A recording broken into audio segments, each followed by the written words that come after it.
আল্লাহ রাসূল যে একটি ইসলামী সমাজ, একটি ইসলামী দুনিয়া প্রতিষ্ঠিত করেছিলেন, এই ইসলামী সমাজ এবং ইসলামী দুনিয়া প্রতিষ্ঠিত করার জন্য যে একদল মানুষ তিনি তৈরি করেছেন, একদল সাথী এবং সঙ্গী তৈরি করেছিলেন, যারা আল্লাহ রাসূলকে সার্বক্ষণিক সহযোগিতা দিয়ে এই দিন বিজয়ের জন্য যারা অগ্রণী ভূমিকা পালন করেছিলেন, তার মধ্যে অন্যতম অগ্রপথিক ছিলেন হযরত আবু বকর রাদিয়াল্লাহু আনহু।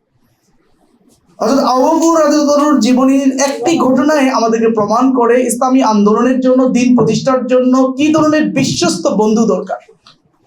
মিরাজের ঘটনার পরে আল্লাহ রাসূল যখন মিরাজের ঘটনাগুলো বর্ণনা করলেন কাফের মুশরিকদের সামনে, মানুষের সামনে, কাফের মুশরিকরা এক ফুট করে আল্লাহ রাসূলের এই কথাগুলোকে অস্বীকার করতো। এটি কখনোই সম্ভব নয়।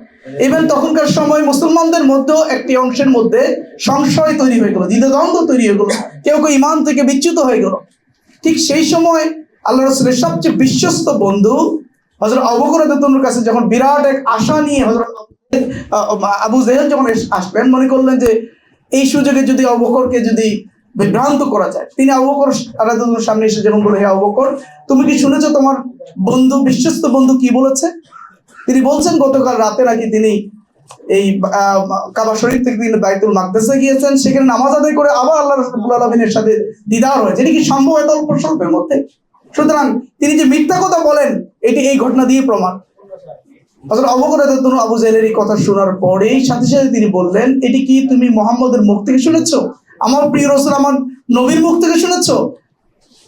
আবু জেহেল যখন বললেন, হ্যাঁ, তোমার প্রিয় বন্ধু মুহাম্মদের মুখ থেকে শুনেছি, তিনি বললেন, যদি এটি মুহাম্মদের মুখ থেকে বের হয়ে থাকে, আমি সেই কথার উপর ঈমান আনলাম। তিনি দৌড় দিয়ে আল্লাহ রাসূলের কাছে আসলেন।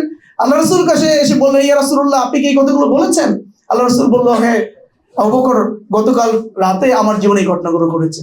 সাথে সাথেই হযরত আবু বকর রাদিয়াল্লাহু আনহু বলল, ইয়া রাসূলুল্লাহ, আপনি আবার আপনার জীবনে ঘটে যাওয়ার সমস্ত ঘটনাগুলোর উপরে আমি ঈমান আনলাম।